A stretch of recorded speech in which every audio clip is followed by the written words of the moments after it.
On today's episode, we look into what's behind quiet quitting and what leaders should be doing to keep their team engaged at work. We've also got a teaching segment on how to keep your team from becoming quiet quitters. And then we're going to dive into where this quiet quitting phenomenon came from and its impact on your team. Welcome to the EntreLeadership Podcast from the Ramsey Network, where we help you learn the proven principles for winning as a business leader. I'm your host, George Kamel, and each week here on the podcast, I sit down with some of the best leadership minds out there to help you grow yourself, your team, and your profits. I want to thank everyone who's been leaving us some feedback on these new segments we've been trying. Please keep those voicemails and emails coming. It is super helpful. So our first segment is a teaching segment, and I'll be joined by our friend Kacy Maxwell, Executive Director of Marketing for EntreLeadership. He's going to share how to maintain accountability with your team so that they don't become quiet quitters. Kacy, welcome back. Hey, thanks, George. Good to be here. Good to have you here again, and we're here to talk about something that is honestly, it's a little bit entertaining on social media. If you've seen the trending videos, Gen Z has coined this term quiet quitting, and it's been around for a long time. It's disengagement. It's people doing the bare minimum. And there's one video that you found that I think really sums up the problem in an entertaining way. Yeah. It's everywhere. Everybody is talking about quiet quitting. There's all of these quiet things, quiet firing, quiet hiring all over the place. So quiet. Oh, everything is so quiet now.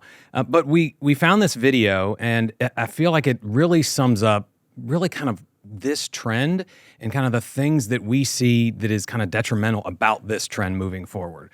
So let's take a look. I just got off work and I saw a video of an older gentleman talking about quiet quitting. Most of the videos and most of the takes that I've seen are very polarizing. It's one, just the older generation saying that the youth is lazy and whatever, and the younger generation saying that like you don't see the hard work that we're putting in. I think there's validity in both. And I think what older generations are having a really hard time conceptualizing is that we're f***ed. I work a minimum wage tips job position, and if I were to ask any of my coworkers that are around my age when they're gonna buy their first home, they're going to laugh at me. They're gonna laugh because they don't know if they're gonna be able to pay rent next month. The reality is many of us that are in my age or a little older, a little younger, are working jobs that do not care about us as people. And I'm gonna say that again because I think that's a very, very important distinction that a lot of people are forgetting. I am not going to put in a 60-hour work week and pull myself up by my bootstraps for a job that does not care about me as a person. Oh, you're being sensitive. Oh, you just want your feelings. No, I'm saying the bare minimum is that if I'm sick or if I have a family emergency, that job's not going to be like, oh, it's your responsibility to find someone to replace you. The idea and the notion that we're just able to buy a home in this climate just by putting in some extra hours is outrageous and honestly just so ignorant. 50 years ago, yeah, you could work at McDonald's and put a down payment on a house in your mid-20s. In today's date, that is not possible. Now, let me rephrase that. It is possible. If I work an 80-hour work week, don't go out ever, don't do anything I enjoy, don't take a day off for mental health, for physical health, for whatever, eat ramen noodles for breakfast, lunch, and dinner for a couple years, and then maybe I could get approved for a loan, pay off this loan on top of the crippling student loans many of us are in, and then after a couple years of literally killing myself, I can own a home. And you can't just say, oh, people are lazy for not wanting to do that. I'm not even taking into consideration, I don't know if we're going to have a sustainable world in 50 years. I'm asking a genuine... Okay, we can kind of stop there. He starts going into a very fatalistic, he's not sure where the entire world is going to be. Kids can't breathe air because climate change, and it gets off the rails very quickly at the end there. Exactly. And this really highlights a lot of things that we're seeing with this quiet quitting trend. I mean, it kind of goes back to the pandemic. So people came out of the pandemic, right? And they were like, I'm tired of putting up with bad work cultures and bad bosses. So those people that were in those situations, a number of them left. Right? They went and found new jobs, and that contributed to the Great Resignation. But there was a group that decided to stay. Now, the reason they decided to stay, maybe they couldn't find a job, maybe they just never even looked, but they decided to stay, and instead of trying to make things better, they just disengaged. And that is a very, very bad thing for the work economy and the economy overall. I mean, when I've got kids that are in elementary school, and one of the first things we teach people is growth versus fixed mindset. A growth mindset is, hey, if I don't like the way things are, I'm going to try and make them better. Things can get better. If I keep pushing, if I work hard, things will get better. The fixed mindset is it's always going to be this way. Nothing is going to change. And because of that, I'm just going to do the bare minimum to get by. And that's what's really making me nervous about this trend, is that it's creating this mindset out there that why even try? Well, and it points back to the solution doesn't start or end with me. It's everyone else's thing they have to fix. And then when they're ready, I'll come back because I'm a hard worker. And there's a lot of validity to what he's saying to how we got here. And that part does anger me, that we told our kids to just work hard in school and go to the college of their dreams, regardless of the cost. And now they're saddled with student loan debt. Wages haven't increased as fast as home prices. And they feel entitled to, I need to be a homeowner at 22 and have the nice car and have a family and get married because of outside pressures and social pressures and family pressures. And they can't because they're living paycheck to paycheck. But they also, on the other hand, feel stuck in minimum wage jobs, which confuses me because that's not the only ones available. And so they're painting themselves into a corner saying, I don't have options, Kacy. This is it. Yeah. I mean, the phrase, whether you think you can or you think you can't, you're right. I mean, if you think this is the only way that life is going to be, you're never going to look and try and make it better. Like in some of the stuff, there's a little bit of entitlement that is creeping into this quiet quitting that is very, very bad as well, where he's talking about, I'm never going to be able to live in the house that I want to live in. Well, there's something about expectations.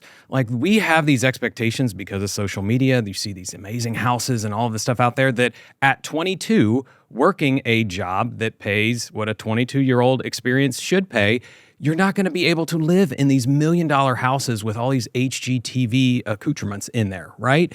You have to set your expectations correctly, but it's never going to change. It's you need to figure out what that looks like today versus in the future. Well, and that attitude causes you to go, well, it's never going to happen. So let me just, live La Vida Loca, YOLO. I'm never going to have that house. I'm just going to go out to eat every day and, use whatever I can to kind of mute the anxiety and depression and anger I'm feeling.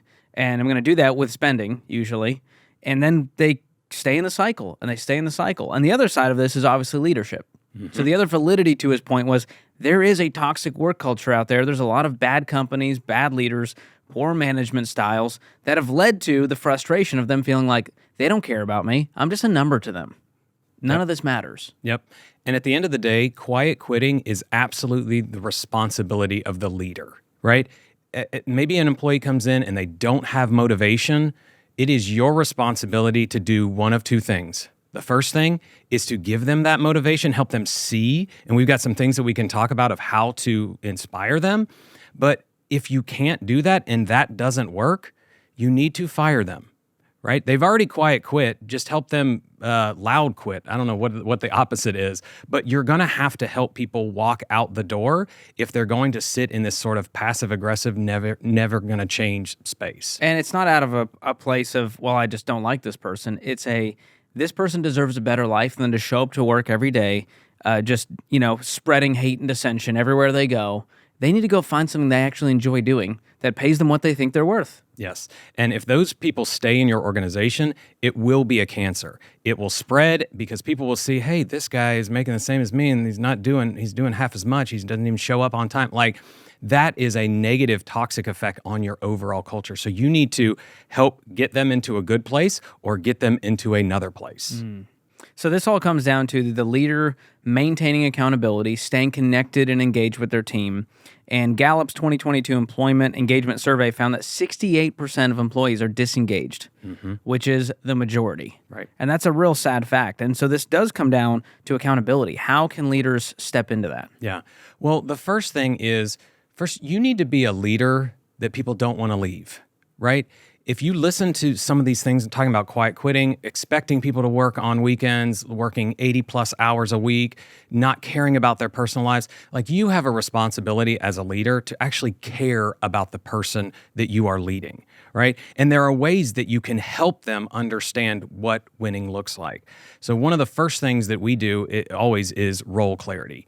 And we talk about it a lot on this podcast. You've heard these three letters a lot, KRA. Key results areas.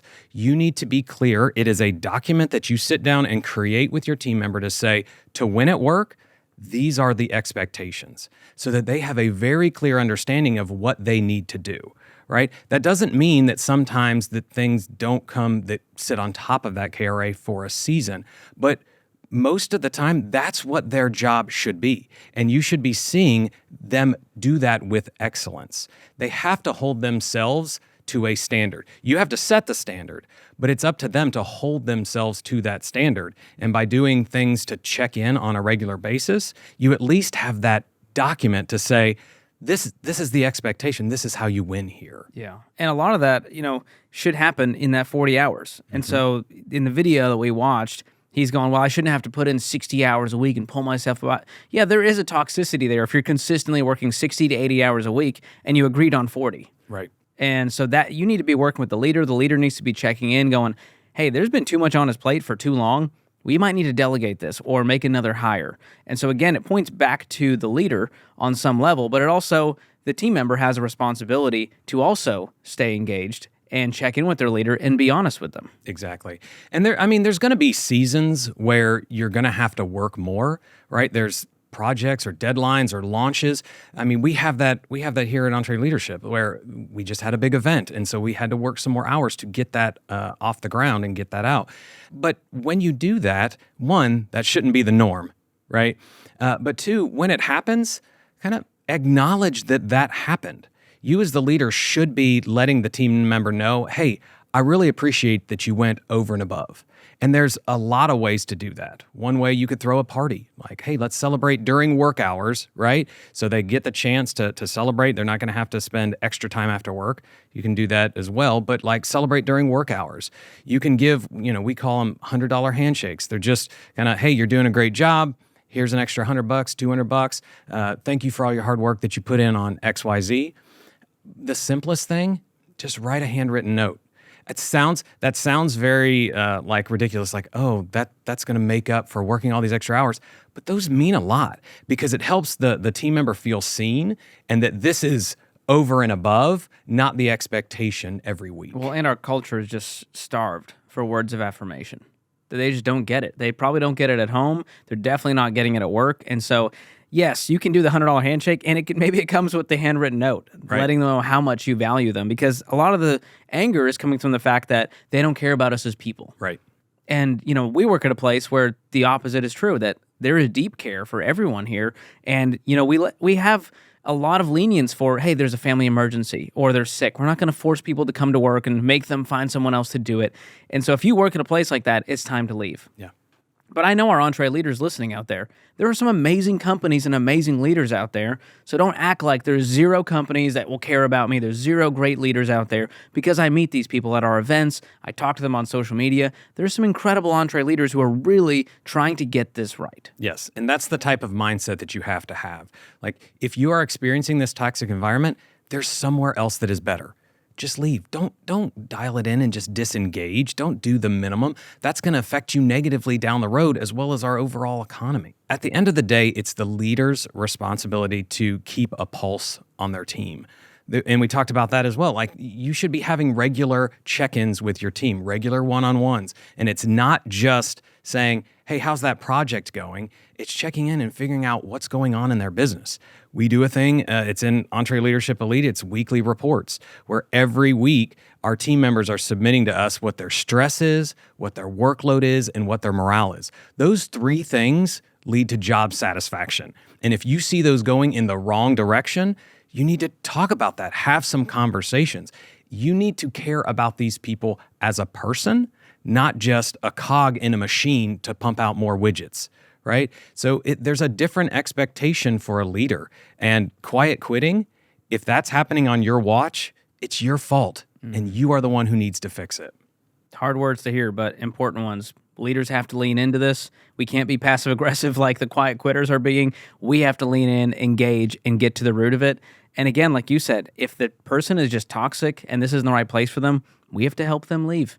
And if it's something that is on us, we can fix that, have an honest conversation, own it, and say, hey, that's on me. I'm sorry. I need to do a better job of checking in with you and show you that you are valued, because you are.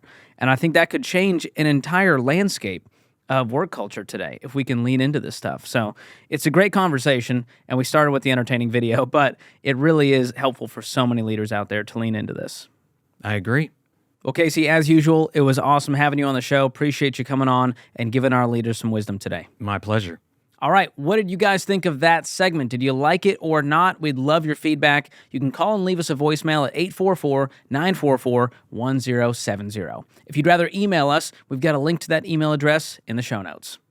We always say around here, business is easy until people get involved, which is why you need to stay connected with your team consistently. That's a theme in today's episode.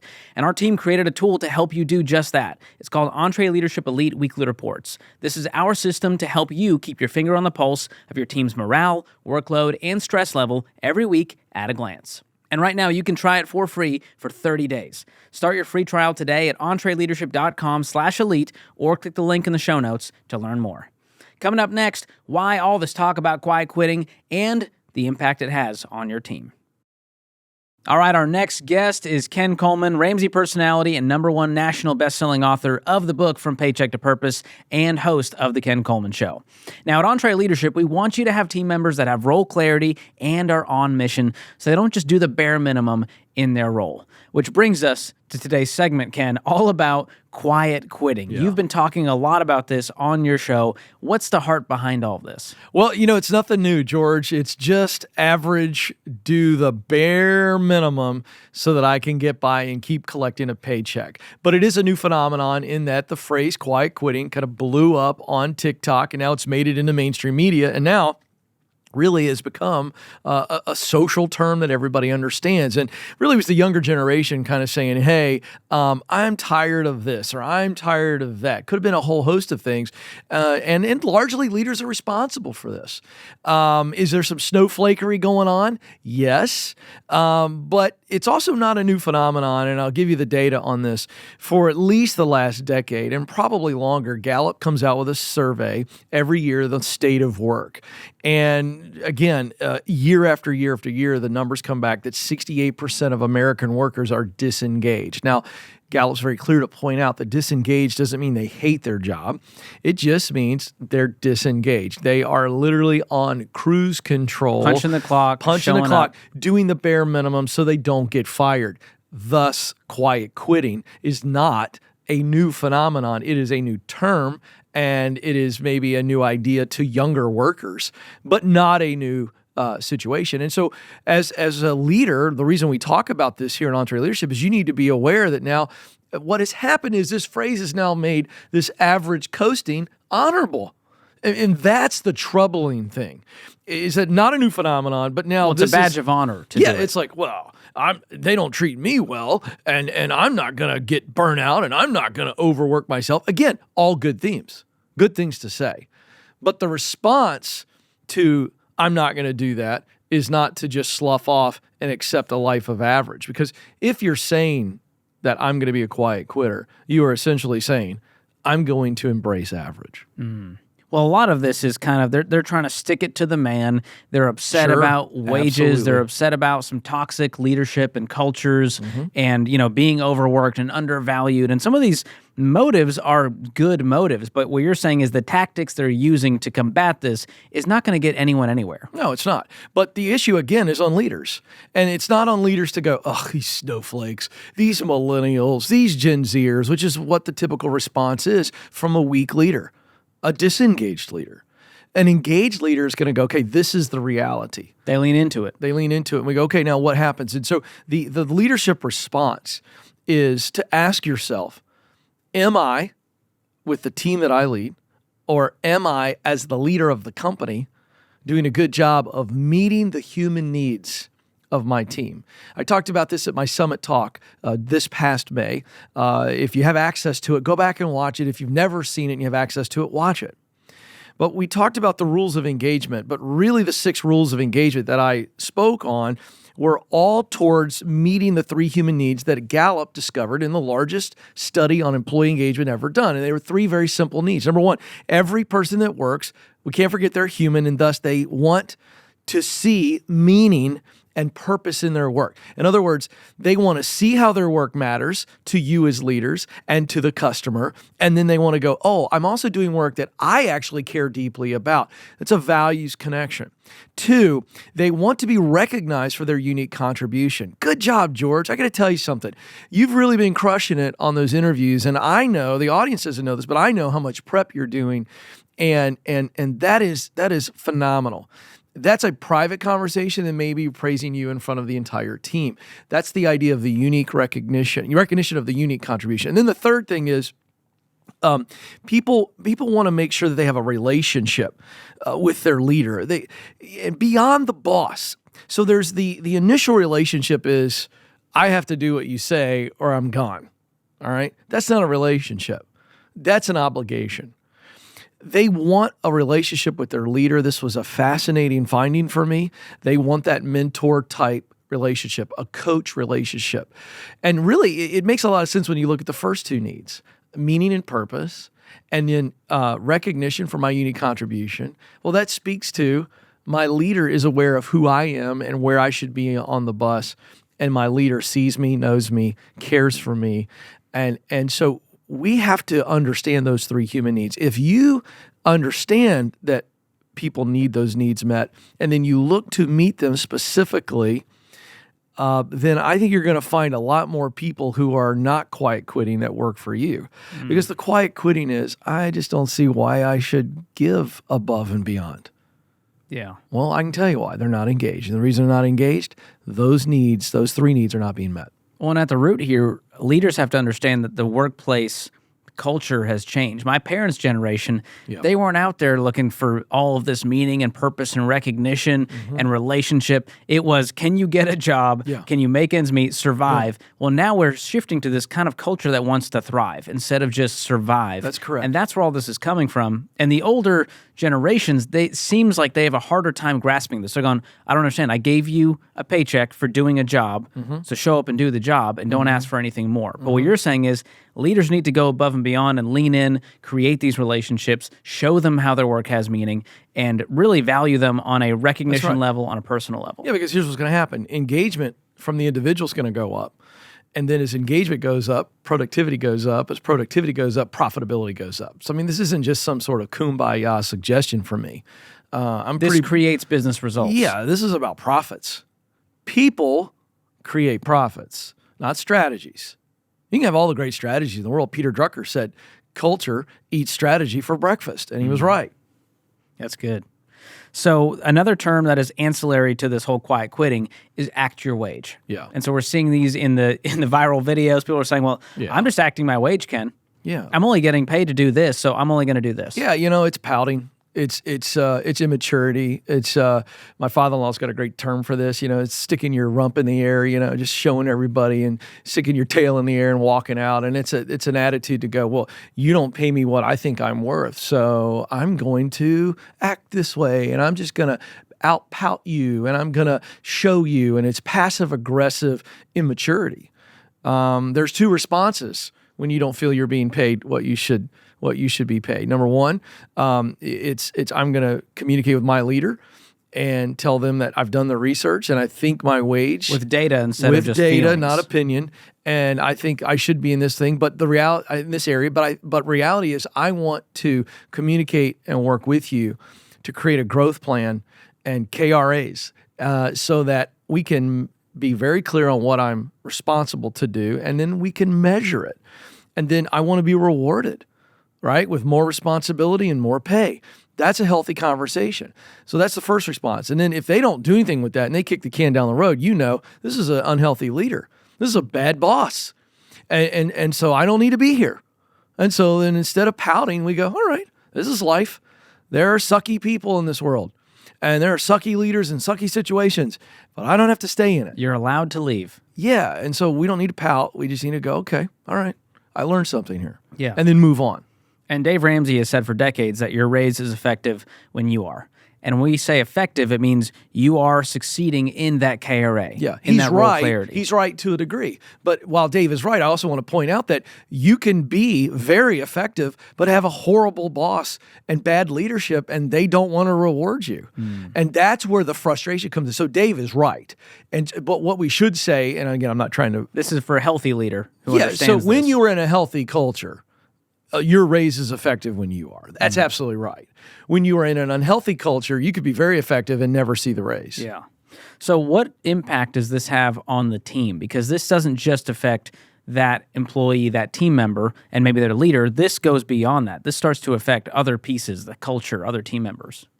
Yeah, well, I mean, what happens is when you have one complainer and you have some quitting and you have all this kind of going on, then what happens is it's kind of one of those... it's kind of the birds of a feather flock together kind of thing. And so one person may not be disengaged, but they hang around with someone who is disengaged, and then they start going, oh, well, I kind of see their opinion. And then you got the relationship factor. And humans are affected by other humans. And when you let this cancer of quiet quitting and passive-aggressive snowflakery exist, and you don't address it one of two ways, either re-engage and turn their attitudes or get rid of them, it's going to affect you in multiple ways. It will pull people that probably wouldn't have left you. It'll pull them away. So let's say I'm a team member who is quiet quitting. Yeah. I'm acting my wage. I've got this kind of attitude, and you're the leader. Yeah. How do you as the leader address this in the right way? Well, I want to find out, why are you quiet quitting? So what's the source of your disengagement? So we're going to look at the 3 human needs that I laid out earlier. And so I'd go sit down with them, and you can write it out, and you can just go through it and go, hey, do you feel a sense of purpose and meaning? How meaningful is your current job to you? And you're not going to be in trouble. I just really want to know, because I may not have done a good job of getting you on the right seat of the bus. Is that a big part of it? Now, that's a way to ask that question, because you're hopefully making them feel safe to go, this is probably, the reason I ask this question is this would be on me. If you don't feel a sense of meaning or purpose in this work, the first thing I got to do is look at me and go, oh, okay, well, then what would the right seat on the bus look like for you here? Do I have it? If I don't have it, can I create it? If I can't create it, you know what? I'm going to give you a really good severance package and help you find something. Wow. That's a healthy leader right there. Very healthy. But some bad bossery would be, I'm going to put you on the defense immediately and Absolutely. call you out on What's this. wrong? Why aren't you working hard? All I see is this, and this. Why is that going on? You know, I've did some great counseling with a guy who was just working on me in my personal life. It was so fantastic, and so one of the things he was coaching me on in my parenting is he said to me, he says, stop asking your kids why questions, because when you say why to one of your kids, why did you do this, or why are you doing this, or why are you acting this way, it immediately puts them on the defensive. And so instead of a healthy conversation to get to the source of it, all they do is they begin to defend it with stuff that's up here and not, it's all surface. And he says, you want to be asking what questions? You know, so what were you feeling when that happened? What happened to you? And now you see the person's not on the defensive, because when you just say why, you have to, well, here's why. I need a reason. Versus what? And then they begin to describe what they were feeling, what was happening in the moment. It gets to the root of the actual problem. You start to get to the root. What questions take a person off the defensive? So that's how I would approach that. And then again, you just really quickly to review the 3 human needs. So we've asked the meaning, purpose question. Then we're going to go, hey, do you feel like you're being recognized? Do you feel valued here? Oh, you got to be okay with the answers, but you got to ask it. And then you got to go, how would you describe your relationship with me or your boss? You got to do that, because again, that's going to unpack what's at the source of the disengagement. Yeah. Then you can decide if you can address it, and then how to address it. So that's on a micro level. On a macro level, as we kind of zoom out, what is the overall solution to this culture that's going, hey, I'm going to go jump to the next place who's going to pay me $1 more? Is there a solution that leaders listening can go, okay, this is what I can do with my team. This can solve a lot of small business owners' problems out there. Yeah, but I want to point out that there's no way you're going to keep everybody. I mean, some people are just going to be the tumbleweeds of life, you know, like in the Western movie. They just float on by. And he's floating through the street. You know, you're not going to be able to make this, tumbleweed proof. But what you're going to see is you're going to see higher retention is what we're talking about, employee retention. So here's the solve culturally. Leaders have to have those 3 human needs in mind when they're advertising for a position. Like when you're advertising for a marketing position, you need to write the job description in a way that someone who really wants to do marketing will feel like, wait a second, this is the right seat for me, right? And so you've got a values-based job description and the way you talk about the company and the way that you say we value people. So you first start taking care of the people you have. And start this process with the people you have. They're going to help you go get the people you need. I said that at an event, I guess 2 years ago now. My gosh, no, it was in this last May. It was like take care of the people. If you take care of the people you have, you won't have to worry about getting the people you need. And so everything I just described is we start internally, then externally we start talking. In the interview process, we start asking questions. If this role and the results of this role. Will that mean something to you? That's that meaning purpose question. How do you like to be recognized?